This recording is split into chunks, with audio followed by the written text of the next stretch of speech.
Hello everyone, my name is Alfred Njeru, a nurse by profession working at Embu County Referral Hospital. I'm presenting to you a thesis report titled Emergency Preparedness and Practice of Emergency Care among Road Traffic Accident Patients at Embu County Referral Hospital, Kenya. The background of the study. Road traffic accident injuries have become a major health care concern, especially in low and middle income countries. In Africa, mortality rate caused by injuries account for 116 per every 100,000 population. In Kenya, the mortality rate caused by injury account for 101 per every 100,000 population. Improved trauma management can greatly reduce morbidity and mortality. Providing effective emergency and urgent care remains a considerable challenge in low and middle income countries, Kenya included. A simple triage tool can be a cost-effective improvement in emergency care.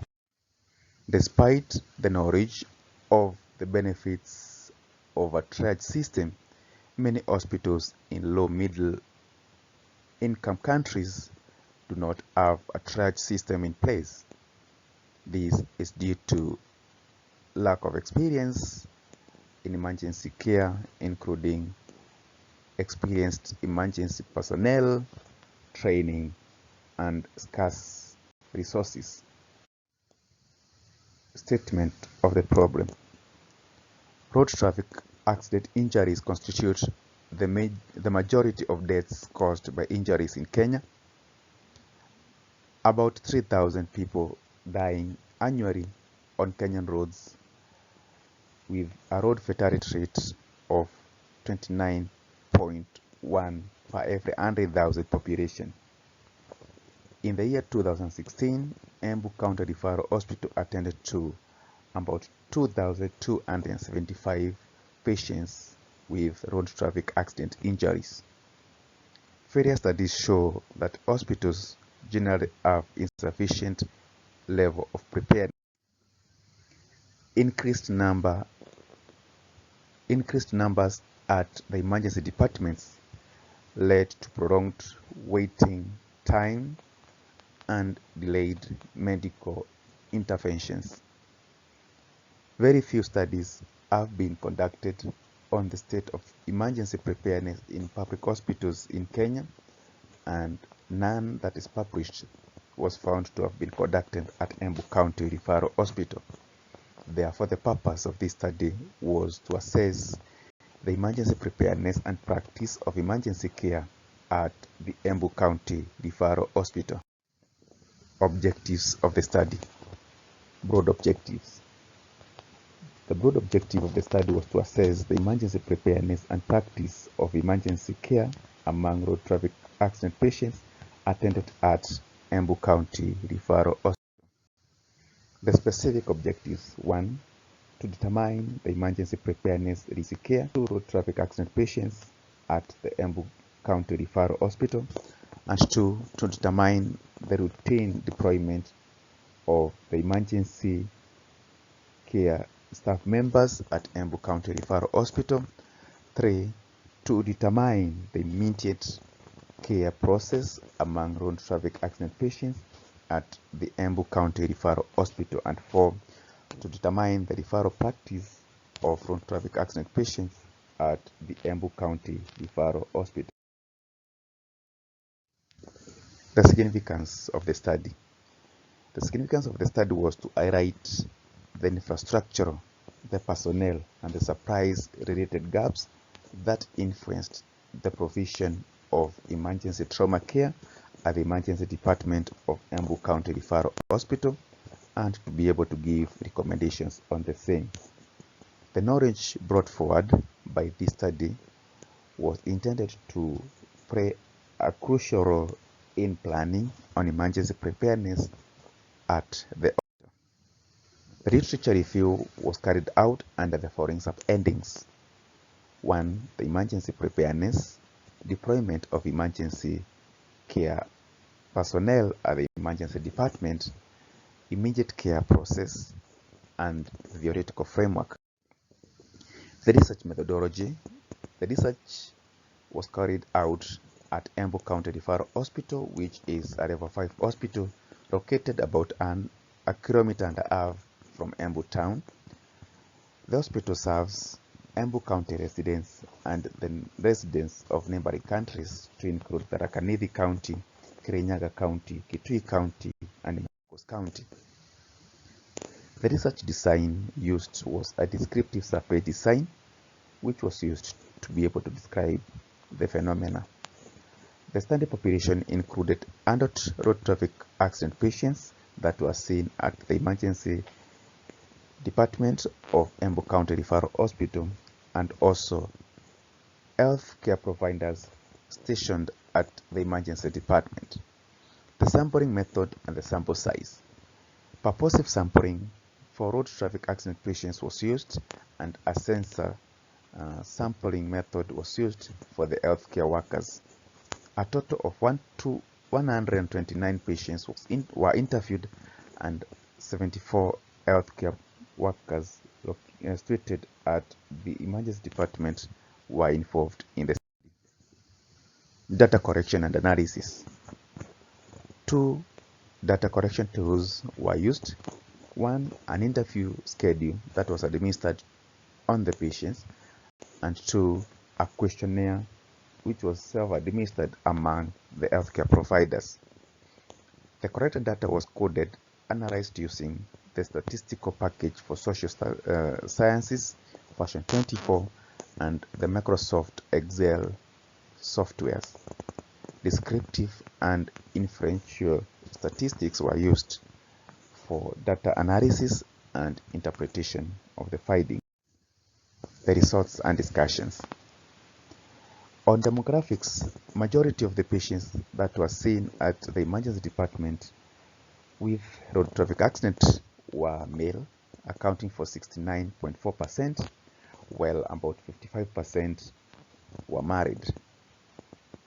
55.7% of the healthcare providers at the emergency department were found to be male. Majority of the road traffic accident patients, accounting for 44.1%, were aged between 25 years and 40. The mode of transport of patients that were brought with road traffic accidents used motorcycles or were using motorcycle at the time of accident, with another 20.7% being pedestrians, and the others were distributed according to the percentages illustrated in the diagram. On trying to find out the patients who were using motorcycles at the time of accident and who had put some precaution by wearing a helmet at the time of accident, it was discovered that among those who were using motorcycles, 84% had not worn a protective helmet at the time of accident. Among those who were using a motor vehicle during the time of accident, it was discovered that about 48.7% and not bungled up their safety belt during the time of accident, while 51.3% and bungled up had a safety belt on. On inquiring the mode of transport that the patient used to the hospital after the accident, it was noted that 57.7%, which is the majority, used a taxi, a hired taxi to the hospital, while only 18.9% were brought to the hospital using an ambulance or were escorted by a police vehicle to the hospital, which represented 15.3%. On inquiring on the time that elapsed and passed after the accident to the arrival in the hospital,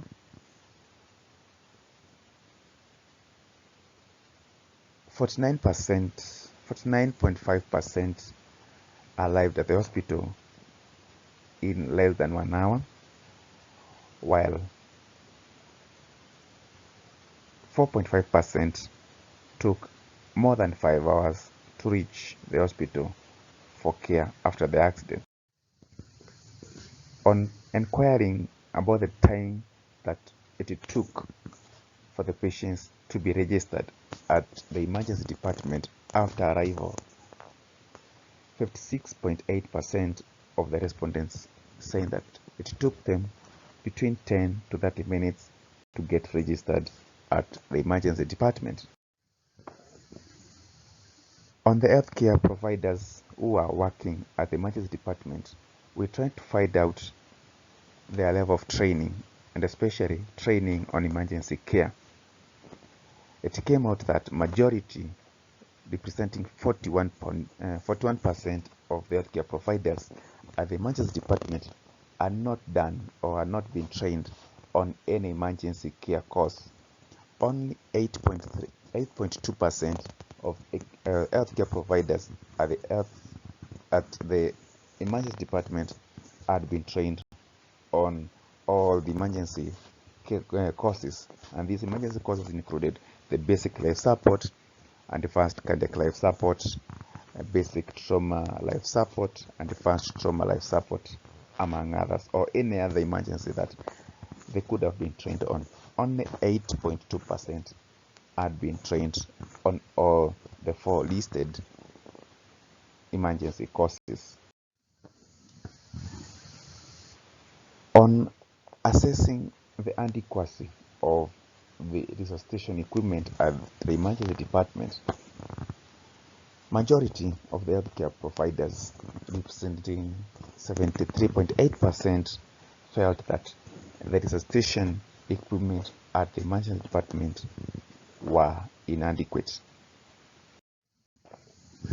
On inquiring about the experience level, the years of practice of the healthcare providers stationed at the emergency department, majority of the healthcare providers at the emergency department at the time of the study, representing 63.9%, indicated that they had worked in the emergency department for less than 3 years, showing that the level of experience was not also at the optimum that would expect for proper emergency care provision.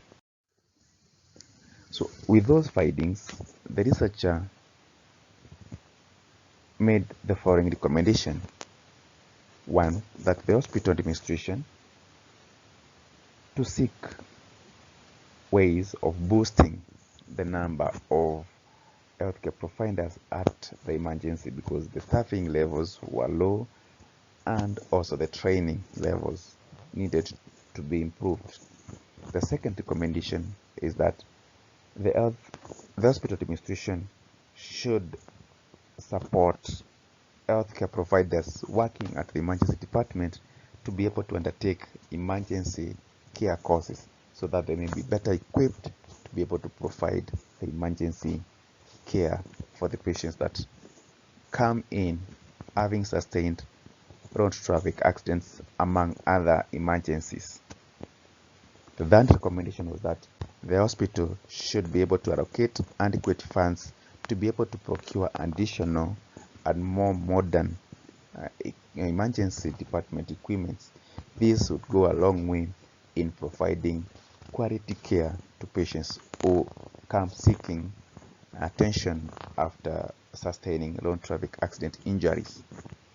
The fourth recommendation was that the emergency department should be able to formulate and adopt a triage system to be able to improve on the efficiency of the emergency care that is rendered to patients with road traffic accident injuries.